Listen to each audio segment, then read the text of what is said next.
she had one leg. The Gestapo called her the Limping Lady. Hitler called her the most dangerous spy in Europe.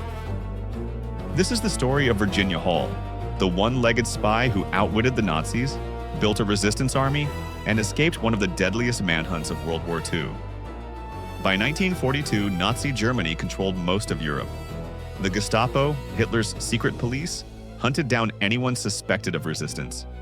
But in the shadows of occupied France, one American woman was quietly building a network that would drive the Nazis to desperation. And she did it all. With a wooden leg. Her prosthetic was heavy, awkward, and unyielding. But she gave it a name: Cuthbert. Together, they would strike fear into the heart of the Third Reich. Virginia Hall was born in Baltimore in 1906. From a young age, she was restless. She loved hunting, hiking, testing her limits. She was ambitious. She wanted more than a quiet American life. She dreamed of becoming a diplomat, a rare, prestigious career for a woman in the 1930s. But fate was cruel. At 27, while hunting birds in Turkey, her shotgun slipped. It discharged into her left foot. Infection spread. Surgeons amputated her leg below the knee. Most people would have stopped there, but not Virginia. They gave her a wooden prosthetic, heavy, painful. She called it Cuthbert. When she applied to the US State Department, she was told, "A woman with one leg cannot serve as a diplomat." Rejected, cast aside. But Virginia refused to disappear. When the Second World War erupted, she found another way to serve. She joined Britain's Special Operations Executive, the SOE. Their mission: sabotage, espionage, resistance. Or as Churchill himself put it, set Europe ablaze. In 1941, Virginia Hall became the first female SOE agent sent into occupied France. Her cover, a reporter for the New York Post. Her real mission, build a resistance network under the Gestapo's nose. She recruited spies. She arranged airdrops of weapons. She organized sabotage operations on railways and power lines. Her network, codenamed Heckler, grew to over 90 agents. She set up safe houses across Lyon. She trained fighters who had never held a weapon. She smuggled downed Allied pilots across borders. Every day was a risk. If the Gestapo caught her, torture and execution were certain. And yet her operations grew so successful, the Nazis believed they were facing a team of elite men. But it was just her wit, her courage, and Cuthbert. The Gestapo started to notice her limp. Whispers spread of a mysterious woman always escaping their grasp.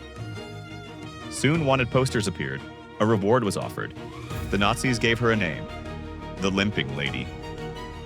Gestapo Chief Klaus Barbie, the so-called Butcher of Lyon, made it personal. He called her the most dangerous Allied spy in France. He vowed to hunt her down. Barbie's agents raided her safe houses, captured her allies, executed them in public squares as warnings. Still, Virginia escaped. Still, she rebuilt. Barbie fumed. "I'd give anything to get my hands on that limping Canadian bitch." He didn't even know she was American. There were moments when she was nearly caught. Once, her apartment was searched hours after she slipped away. Another time, her radio operator was arrested, tortured, and executed, but refused to betray her. The Gestapo knew she was in Lyon. They knew she limped, but she was always just beyond their reach. To the Nazis, Virginia Hall became a ghost, an obsession, a humiliation they could not erase. In November 1942, everything changed. Germany invaded Vichy France. The Gestapo flooded south. Virginia's cover was blown. London sent her a coded message: "If Cuthbert is giving you trouble, have him eliminated." Virginia replied with a flash of humor: "I'll manage. Cuthbert and I will be fine."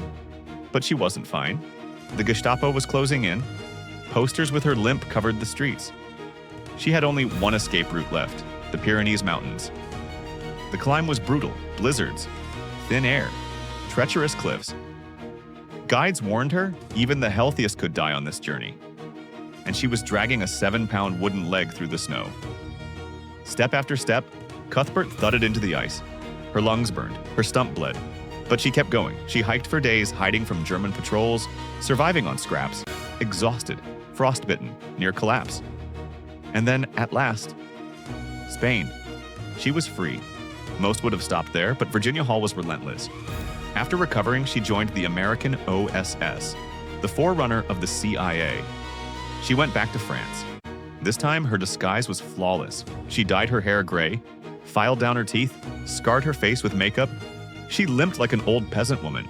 No one recognized her, not even the Gestapo. She trained hundreds of resistance fighters. She coordinated sabotage operations in the weeks before D-Day. She armed the underground, ensuring that when Allied forces landed, the Germans would face chaos from within. The Nazis never caught her, not once. After the war, Virginia Hall became a legend in intelligence circles, though the public barely knew her name. She became the only civilian woman in World War II to receive the Distinguished Service Cross. Later, she worked for the CIA during the Cold War. The Gestapo had called her the most dangerous Allied spy. Her allies called her a hero, and to history she remains a symbol of unstoppable courage. She had one leg, but she outwitted Hitler's hunters at every turn. This was Virginia Hall, the one-legged spy who escaped Hitler's manhunt. If you want more untold stories from the hidden side of war, hit subscribe and join the Hidden War Chronicles. And tell us in the comments, whose story should we uncover next? Let us know.